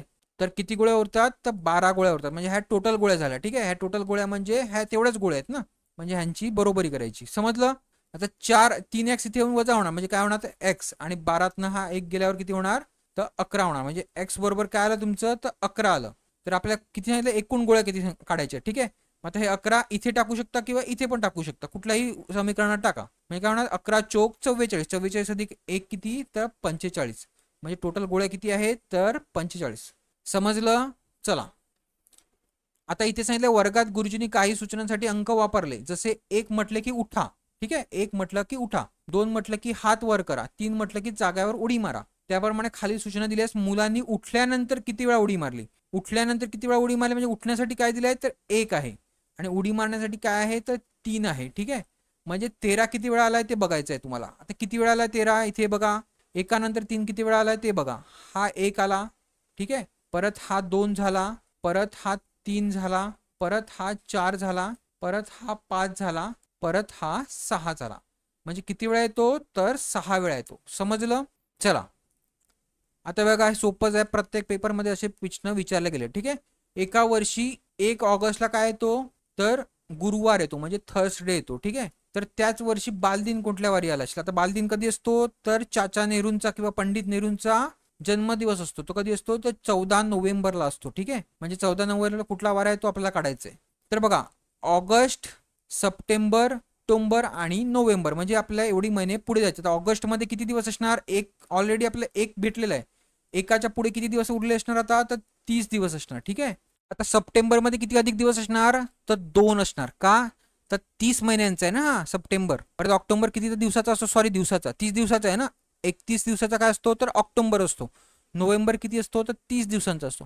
आता ऑक्टोबरमध्ये 31 किती असणार आहे अधिक दिवस, तर 3 असणार. 7ने भागायचं, 7 त्रिक 7 चौक 28 आणि वरचे 3 म्हणजे बाकी 3. ठीक आहे. म्हणजे 3 अधिक दिवस आहेत. ठीक आहे. नोव्हेंबरमध्ये किती असणार, तर आपल्याला 14 नोव्हेंबर काढायचे. ठीक आहे. म्हणजे वरचे किती दिवस असणार, तर 13 दिवस हे अधिक दिवस असणार. ठीक आहे. आता ह्यांची बेरीज करा किती येते बघा. तर बेरीज केली तर तुम्हाला भेटेल 48. ठीक आहे. आता हे अधिक दिवस भेटले तुम्हाला. आता अधिक दिवसाला आठवड्याने भागा म्हणजे 7ने भागा. 7 सक्कम 42. 42 आणि वरची बाकी किती राहणार, तर 6 ही तुमची बाकी राहील. आता तुम्हाला गुरुवारच्या 6 दिवस पुढे जायचं आहे. म्हणजे किती, तर शुक्रवार, शनिवार, रविवार, सोमवार, मंगळवार आणि बुधवार. याचा अर्थ कुठला असणार वार 14 नोव्हेंबरला, तर बुधवार असणार. समजलं. चला आता सांगितलंय एका घड्याळात 10 वाजून 30 वाजले आहेत, सॉरी 10 वाजून 30 मिनिटं झालेत. ठीक आहे. जर मिनिट काटा त्यावेळी पूर्व दिशा दाखवत असेल तर तास काटाची दिशा कुठली. आता 10 म्हणजे तास काटा कुठे असतो, तर असा असतो. हा 10 आहे. ठीक आहे. हे समजा असं तुम्ही हे काढून घ्या. ठीक आहे. घड्याळ हे 12, हे 6, हे 3 आणि हे 9. आता हा झाला तुमचा तास काटा. ठीक आहे. आणि मिनिट काटा कशावर असतो, 10:30ला, तर 6वर असतो. आता मिनिट काटा कुठे सांगितलं, ही दिशा कुठली सांगितलं त्यांनी, पूर्व दिशा सांगितलंय. तर त्याच्या विरुद्धची दिशा कुठली असणार, तर पश्चिम असणार. आता पूर्व आणि पश्चिमच्या उजव्या साईडला कुठली असते, तर उत्तर दिशा असते. ठीक आहे. आणि इथे कुठली असणार उत्तरच्या विरुद्ध दिशेला, तर दक्षिण दिशा असणार. आता दक्षिण आणि पश्चिम त्यांनी तास काटाची विचारलाय. दक्षिण आणि पश्चिम मधली कुठली दिशा असते, तर दक्षिण आणि पश्चिमेकडनं काय असते, तर नैऋत्य दिशा असते. तुम्ही भारताचा मॅप इकडे हे करा. ठीक आहे. असं मनात आणा. नैऋत्य पश्चिम आणि दक्षिण साईड बघा, तिकडनं कुठले वारे वाहतात, तर नैऋत्य वारे वाहतात. ठीक आहे. म्हणून ती नैऋत्य दिशा आहे. ठीक आहे. समजलं. तसंच जर उत्तर आणि पश्चिम सांगितलं असेल तर काय, उत्तर आणि पश्चिम दिशेला कुठली बॉर्डर आहे आपली, पाकिस्तानची आहे. त्याला आपण काय म्हणतो, वायव्य सरहद. म्हणजे काय, तर वायव्य दिशा असते. आता हे असं लक्षात ठेवण्याची ट्रिक आहे. ठीक आहे. तसंच ईशान्य म्हणजे ईशान्य पूर्व म्हणजे जिथे आसाम, मेघालय आहे ते काय म्हणतो त्याला आपण, ईशान्य दिशा. ईशान्येकडची राज्य म्हणजे उत्तर आणि पूर्व दिशामध्ये कुठली दिशा असते, तर उत्तर आणि पूर्व मध्ये कुठली असते, तर ईशान्य ही दिशा असते. आणि उत्तर आणि पश्चिम मधली आपण बघितली वायव्य दिशा. आणि दक्षिण आणि पूर्व मधली कुठली दिशा असते, तर पूर्व आणि दक्षिण मध्ये कुठली असते, तर आग्नेय दिशा असते. लक्षात ठेवा. समजलं. चला आता इथे प्रशांतचे घड्याळ दर तासाला 5 सेकंद जाते. म्हणजे एका तासात किती जाते, तर 5 सेकंद पुढे जाते. ठीक आहे. पुढे त्याने सकाळी 10 वाजता घड्याळ बरोबर लावले, तर दुसऱ्या दिवशी सकाळी 10 वाजता ते कोणती वेळ दाखवेल. म्हणजे टोटल किती किती तास झाले इथे, तर 24 तास झाले. म्हणजे 24 तासात ते घड्याळ किती पुढे जाईल, जर एका तासात 5 सेकंद जात असेल तर ते 24 गुणिले 5 सेकंद जाईल. म्हणजेच काय, 24 पंचावन्न 20 असं म्हणजे 120 सेकंद पुढे जाईल. ठीक आहे. 120 सेकंद म्हणजे किती मिनिटं, तर 2 मिनिटं पुढे जाईल. याचा अर्थ काय, किती वाजलेले दाखवणार घड्याळामध्ये, तर 10 वाजलेले असताना ऍक्च्युअल मध्ये रिअल मध्ये तर 10 वाजून 2 मिनिटं झालेले असणार. ठीक आहे उत्तर आहे. चला आता इथे बघा, इथे काय केलं, सी बरोबर 3 म्हणजे काय केलंय, ए बी आणि सी 1 2 आणि 3. ठीक आहे. तिसरा सी असतो. तसंच इथे पण केलंय, 3 काय असतो, तर सी असतो. ए कितवा असतो, तर एक असतो. बरोबर पहिला असतो. टी कितवा असतो, तर 20वा असतो. म्हणजे 20 अधिक 3 अधिक 1 म्हणजे किती, तर 24. समजलं. आता टी कशावर मी 20 काढला, तर लक्षात ठेवा एम हा कितवा असतो, 13वा असतो. आणि त्याच्या पुढचा कुठला असतो, तर एन हा 14वा असतो. मग याच्या पुढे तुम्ही मोजत जायचं. एनच्या पुढे टी कितवा असतो, O P Q R S T कितवा असतो, 6वा असतो. म्हणजे 14 अधिक 6 बरोबर किती, तर 20. समजलं. म्हणजे एम ची तुम्ही संख्या लक्षात ठेवा, एम किंवा एन. ठीक आहे. एम 13वा असतो, एन 14वा असतो. म्हणजे तुम्हाला करायला सोपं जाईल. आता एफ कितवा असतो, तर तुम्ही एबीसीडी ई एफ म्हणजे कितवा, तर 6वा असतो. 6 अधिक ए कितवा असतो, तर पहिला असतो. यू कितवा असतो, तर टी नंतर यू असतो. आपण मगाशी टी काढला 20वा असतो. म्हणजे यू कितवा असेल, तर 21वा असेल. अधिक एल कितवा असतो, तर एमच्या आधी एल असतो, म्हणजे एम कितवा आहे 13वा आहे, म्हणजे एल कितवा असेल तर 12वा असतो. ठीक आहे, टीप आपण काढलाय 20वा असतो. आता यांची बेरीज करा, किती येते, तर बेरीज केली तुम्हाला काय भेटेल, तर 60 हे उत्तर भेटेल. ठीक आहे. चला आता बघा, परत तुम्हाला दिशेचं गणित आहे. ठीक आहे, दिशा व्यवस्थित आखून घ्या. मी मगाशी सांगितल्याप्रमाणे ही उत्तर, ही दक्षिण, ही पूर्व आणि ही पश्चिम. आता ह्या दिशा कशा पण आल्या ना तरी तुम्हाला त्याच्या ज्या मराठी दिशा आहेत किंवा मधल्या दिशा आहेत ते तुम्हाला समजल्या पाहिजे. ठीक आहे, उत्तर आणि पूर्वमध्ये आपण मगाशीच बघितलंय, उत्तर आणि पूर्वमध्ये कुठली दिशा असते, तर आपली उत्तर पूर्व राज्य म्हणजे कुठली, ईशान्येकडची राज्य, आसाम वगैरे. ठीक आहे, म्हणजे इथे कुठली असते, तर ईशान्य असते. ठीक आहे, उत्तर आणि पश्चिम मध्ये कुठली सरहद असते, आपली पाकिस्तानची सरहद आहे, म्हणजे कुठली, तर वायव्य सरहद आहे. ठीक आहे, पश्चिम आणि दक्षिण म्हणजे ह्या साईडने कुठले वारे वाहतात, तर नैऋत्य वारे वाहतात. ठीक आहे, आणि दक्षिण आणि पूर्व म्हणजे कुठली दिशा, तर आग्नेय दिशा.